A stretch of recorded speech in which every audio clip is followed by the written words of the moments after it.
Hey guys, it's Joey Sestito here at Coach Studio. I'm here with the super talented Mia Mormino, and we're going to talk about her new EP, Demise of the Exoskeleton.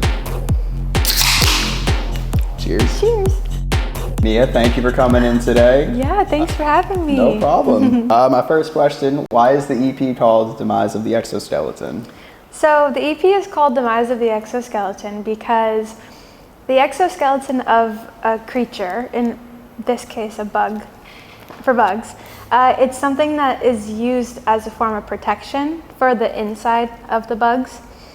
And I have used a lot of different things as my own form of protection, my own form of exoskeleton. And this whole project is about shedding that skin and shedding that skeleton. So the demise of it, it's like, it's it, like that's it, we're done. The exoskeleton is breaking, is off, and here are my innards. Awesome. Yeah. On to the new era. Yes, exactly. And what does the exoskeleton represent to you, emotionally or metaphorically? The exoskeleton represents all of the things that I've once used as a form of protection, or so I thought was protection, but it really was limiting my quality of life and my self-expression, because it's like I spent so much time being so scared and trying to hide within myself, thinking that that would make me better off, but really it was just completely hindering like my entire existence. Now, would you describe this project as more of a death or a rebirth? I would say both in a way. I feel like there are parts of me that have died, and it's a celebratory death. It's not a sad death. And because of that, there's been so many new parts of me that have been able to grow and to flourish because I was able to get rid of that like dead skin. So it's really both. Like it's aggressive, like a painful death, but it's like a powerful death. Now, if each song is a piece of the exoskeleton, which one was the hardest to shed? I would probably say The Garden. The Garden is a celebration of sexual freedom, and I don't talk about it. I talk about pretty much everything else in my life on social media, but I've had a lot of traumatic experiences with sex and sexuality, and that's something that I'm honestly still working through today. And this stuff happened when I was 16, 15, and for a long time I felt like there was something wrong with me and that I was broken. But it really, if it weren't for like all of the years of therapy and then meeting Caro, my fiance, I wouldn't have been able to make so much progress in getting towards the other side. So the song itself is very happy because I'm like, oh my God, I get it now. Like I understand why people enjoy being intimate with their people. But emotionally, that was and is the hardest thing for me probably ever. So The Garden. Okay. Yep. Congratulations on the engagement, Thank by the way, too. you. Yeah, man. Now, did this project help you understand yourself differently by the time it was finished? I definitely think so. I mean, working on anything for an extended period of time, like you're gonna change throughout it. But I would say the thing that I learned the most and the thing that I appreciated the most was my resourcefulness and my talent.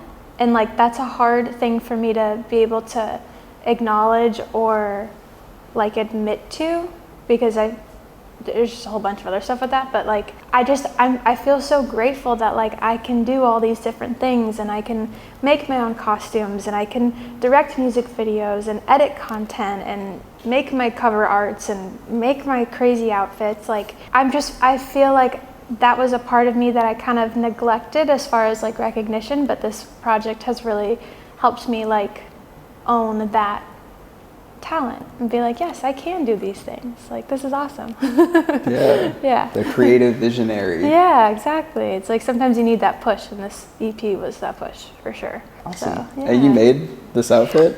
For the most part, I did. I made the antennas, but then I pieced together everything else. But I made like my outfit for the garden visualizer, the Bug Pop music video. I made my egg for like the EP trailer video. So I made a lot of different things for this project. That's awesome. Yeah, thank you. Do you want to stand up and show it? Or? Oh yeah, let me show you my full fit. Okay, here. Oh, You whoopsies. caught the chair. Here's my full fit. Work. Okay. Now, Mia, you've built an entire universe around bugs. Wardrobes, music videos. What was the first bug to inspire this concept? Oh, I love all my bugs. I love them all. I would say, my favorite are slugs. So that is like what really inspired my love overall for bugs. But the first bug that I was like, I want to make a song incorporating this are crickets. I was like, I want to use this. I want to use this sound. Like, how can I incorporate the metaphorical meaning behind it and like the literal meaning behind it? So crickets were my first stars. That was the first love. My the first bug love. Yeah. Sticking with the bug theme, which insect would you say represents you the most and why? I don't know. I would love to be a slug or a snail. I don't know if it represents me necessarily because I'm a little like, I'm kind of a lot sometimes, but I'd like to be a slug or a snail. What would you be? I like the roly-polies. A roly-poly? Yeah. That's so cute.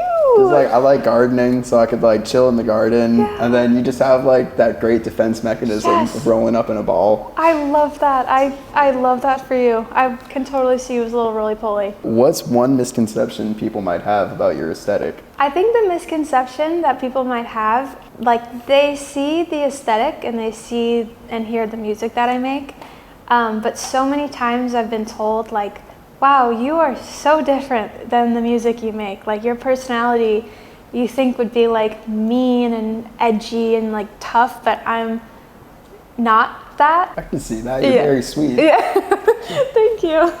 If this EP were an actual insect, what would it look like? What would it sound like? I think it would be an insect that definitely does not exist.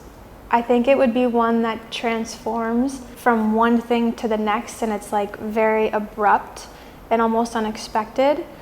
I don't necessarily know what actual insect I could compare it best to, but probably like a butterfly, as basic as that sounds. It's like starting off as one thing and then creating this cocoon and then blossoming. So I guess a butterfly, but that's so boring. So like real answer butterfly, my answer some weird hybrid creature. Okay. Yeah. Like a dragon butterfly. Yeah. With like spikes, and also it has slime.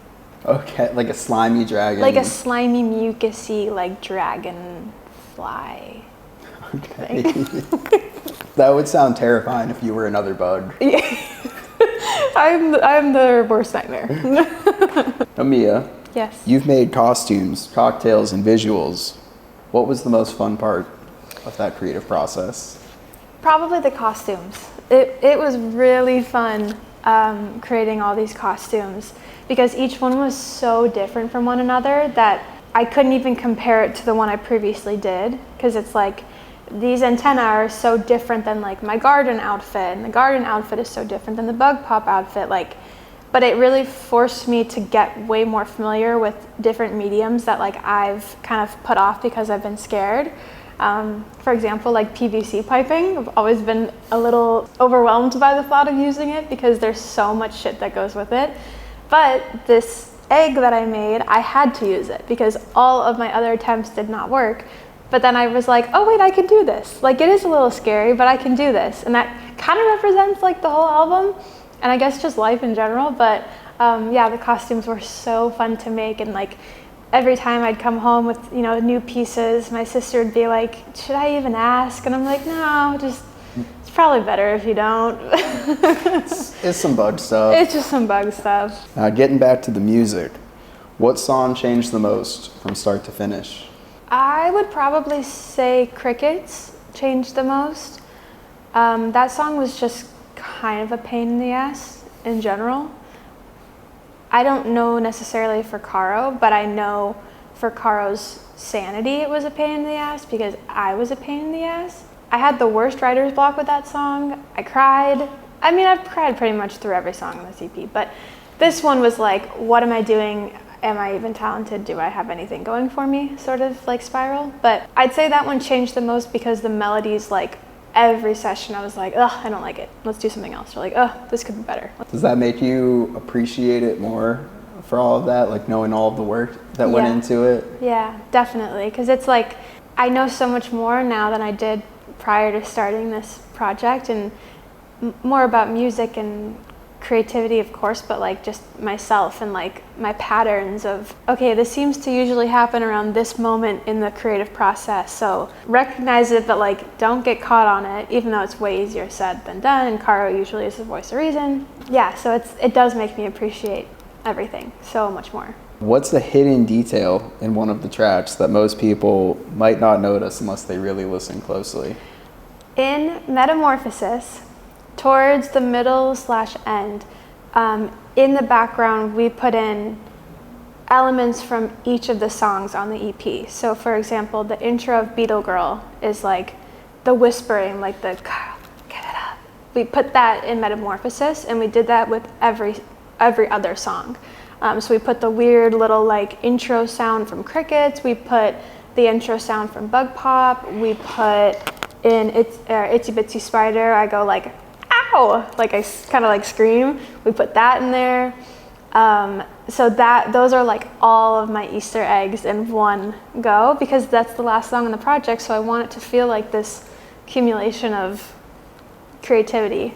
So that's my hidden gem, and I hope people recognize it. I love shit like that. Yeah, so same I'm like, here. right? Like it's so fun. It makes you appreciate the art. All right, so anyone watching this, Yeah. go listen to Metamorphosis Now you right know. now. You know the tea. Mia, you're known for your lyrics. Which line on the EP stands out as a favorite of yours? Oh boy. I think probably in Beetle Girl. So beetles use disruptive camouflage as their form of camouflage. So instead of like blending in with the environment, they're so over the top, stand out-ish. So that way it's like distracting to their prey. And disruptive camouflage is quite a mouthful, but I'm really happy and like proud of myself that I was able to sing it in Beetle Girl, because the song is about someone that I thought I knew, and then things took place and things drastically changed. So the shifting of colors in a beetle's shell, like where it's 1 second it looks green, but then the next second it looks purple, that all ties into like the purpose and the meaning of the song for me.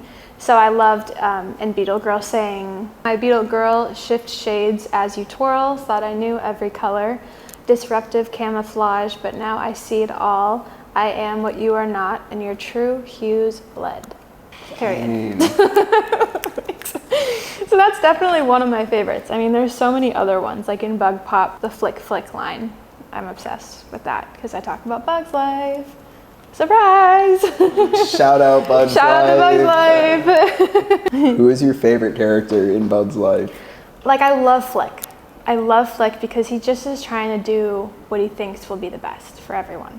But I also love Princess Ada because she's just a queen. But I also love Heimlich, the caterpillar. That was going to be my Heimlich, favorite. the caterpillar Yeah. is kind of amazing. Now, if the EP had a secret 8th track, what would it be called? I really wanted to write a song that was like dedicated and exclusively about slugs and snails, but it just didn't happen. Like it just naturally, like I tried, actually wrote a whole song about it and about just like the symbolism of all of that. And I was gonna call it Soft Bellied Slug. I don't know, it didn't like hit for me the way that the other ones hit.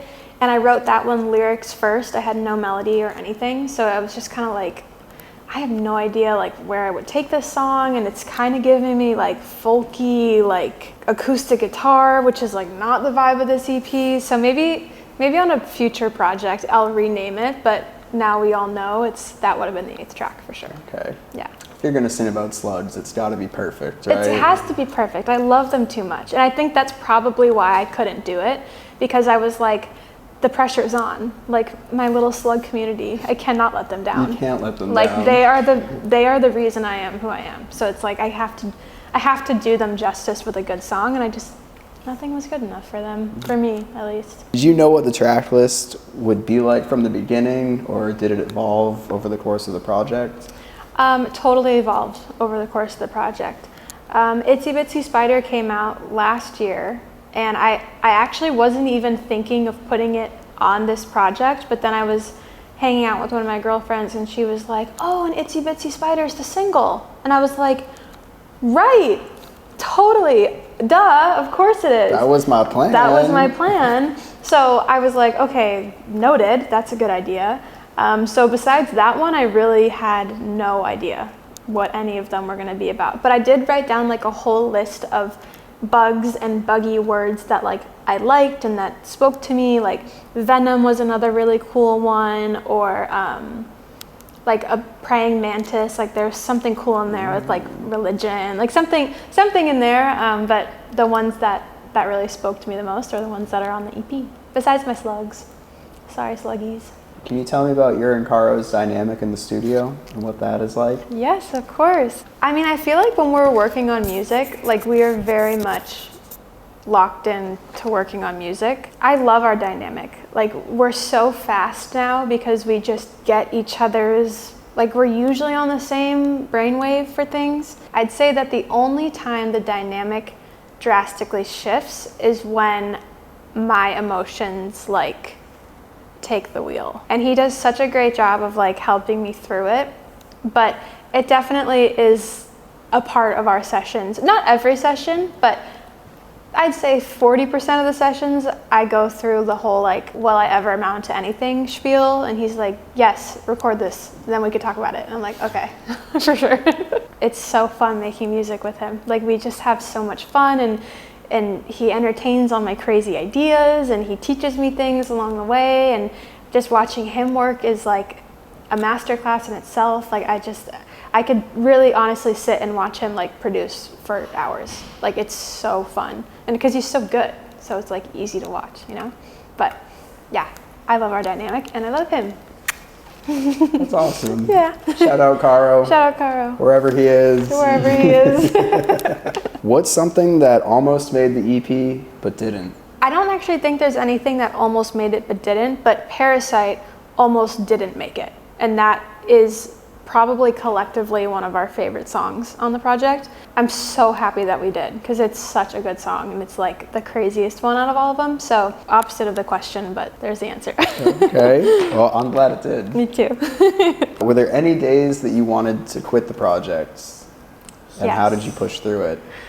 I wouldn't say quit it altogether, but there were some pretty rough days. I'd say specifically while making Crickets. Like Crickets was really hard on me mentally. And then just all the curveballs that come with doing anything for the first time. Like I've been releasing music for 7 years, but this is my first time releasing an EP. Like, so it almost felt like starting over in a way, or like having to relearn how to do so much of the process. But I think what really just helped me get through it, honestly, was Caro. He was always, and has always been like, you know, just see it through. Like, just see it through. You never know what's going to happen from it. That was such a huge part of being able to finish this project and being able to just function as a human being, is him helping me through it. So, yeah. Awesome. Yeah. Shout out Caro again. Yeah, Sally. And what were some of the key takeaways and differences between releasing an EP, like a whole project, and the singles? I would say it's like, now looking back, releasing a single seems just so much easier. I'm like, oh my God, only one song to do, like not 7. It just feels like releasing a single like on steroids. It's like everything is bigger. The rollout is bigger, the videos are bigger, I've never had a release party or a release show before, and like that's a whole new thing, and making that an immersive experience while not having like Kardashian level event budget where I'm like, oh my God, we could enter through a huge spider's mouth. But I'm like, okay, what can I find on Amazon that will like kind of mimic that? But so everything is just way, way, way bigger. And it doesn't have to be, because I've also released an EP and an album for sync licensing. And that was very much like, hey, I'm releasing this, and then off into the world it goes. So I'm like, it doesn't have to be this intense, I'm just making it intense. What part of the process made you feel most powerful? I would say pushing through the moments that I was doubting everything and doubting myself and spiraling. That reflection period, after that period of just like lack of confidence, is really powerful. It's nice to just sit and be like, okay, I could have given up, but I didn't. But on a less emotional level, being able to perform these songs as they were coming out, that was very powerful. I loved introducing my live audience to my buggy world, and they enjoyed it, or so I think. Was there a light bulb moment where you knew the EP concept had clicked? I think it was last summer, maybe? No, I don't know, 2 summers ago. We were driving, I was with my family and Caro and my sister's boyfriend, and I think we were driving to San Diego, and I was like in the way back seat. I think Caro and I were in the way back seat. And I was like trying to think of like a cool concept name for something like this. And then I wrote Demise of the Exoskeleton, and I was like, oh my God, I think that's it. And then once the light bulb was on, you started flying towards it? Yes, like a moth, but I didn't die. How did your dance background influence the sonics or visuals? Dance has honestly influenced everything of my life. Like that was what I wanted to be and what I did from ages 3 until now, but like seriously competitively from 3 to 18. Having that background has allowed me so much creative expression, whether it be through production, because it's like I know I can hear certain things that the dancer in me would want to highlight in choreography. And then with music videos, being able to then put choreography to those little moments that I was like, put a little like trinket in here, like just do it, because I know the dancer will be like, ooh, that's a cool accent that we can hit. To the live shows, like incorporating dance with my live shows has been so fun and so different. So it kind of has affected everything, I would say. Dance has just been such a huge part of my life that it's like I can't not think about it, or I can't not incorporate it even if I tried. So yeah, I love dance, and I'm so grateful to have that background. That's cool. Like the influence will always be there. Totally. You're so hands-on, from video editing to costume design. What part of DIYing this release was the most rewarding? I'd say the most rewarding project for this project was my egg. The egg that I made. That son of a bitch tested every ounce of patience I had. That I wanted to give up like 5 different times, because I first started out with this giant balloon, and then the balloon was like probably the size of us together. Like it was humongous, and it popped, and I thought I damaged my hearing because it was so loud. So that was first thing where I was like, should I do this? Is the universe being like, stop while you're ahead? But I was like, nope, let's try again. Try it again. Paper mache'd the whole balloon, made it a little bit smaller, spent all night on it, sitting on the couch. What do I hear? Pop. Whole thing popped, paper mache everywhere. I was like, literally fuck this. Like I'm done with this. So then I was like, let's ditch the balloon, let's go to cardboard. So I go to the dumpster and I find my cardboard, that's where I source it. Bring it home, create these huge templates. I'm sawing the cardboard with a kitchen knife, gluing it, taping, trying to paper mache. Next morning, all the paper mache is peeling off. And so I was like, I think I should just stop. But then there's the other part of me that's like, I cannot stop until I complete this project. So then I brought in the big guns and I asked Caro to go to Home Depot with me, and we were asking all the questions about the PPC piping and the little like connector parts. And then that worked. And I was like, thank God, because if this didn't work, I was scrapping the whole idea. So the egg was my most frustrating and most rewarding project. Now, do you still have the egg? Of course, that egg will be buried with me. I did not spend that much time for me to just toss this thing in the trash. This leads me to a great next question for this topic. How do you balance perfectionism with creative chaos? I don't know. I have no idea. I do not know how to balance that, to be totally honest. Internally, I am just creative chaos, emotionally, but then mentally, I'm like, this has to be perfect. So then sometimes that like jabs at the creative chaos because that part of me is very fun and free. But the balance is still something that I'm desperately trying to figure out how to do. Okay, it sounds like you are the balance, like I both am the exist balance. within you. Yeah, totally. Now, if each song had to be performed with a different insect on stage, what bug would go with what track? Ooh, okay, let me think about this one. Bug Pop would be a giant snail, naturally. Then it's the garden. For the garden, maybe like a ladybug would be really cute. Then it's Parasite. For that, I would say like a centipede or like a millipede, like something that just like crawls and is like really sporadic. Then it's crickets, so obviously a cricket. Beetle Girl, beetles, metamorphosis, a big butterfly. Now, which song is secretly a love song? The garden. The garden is about Caro. It's entirely about Caro. It's about how like special it is to be intimate with him, as like silly and as like whatever as that may sound. The entire song is about him and is about my experiences with him and our little inside like jokes and our little inside things. Like he loves whiskey, like when we go out, like that's his drink, and I always love like when he'll like kiss me after he drinks whiskey because I like the like scent of it.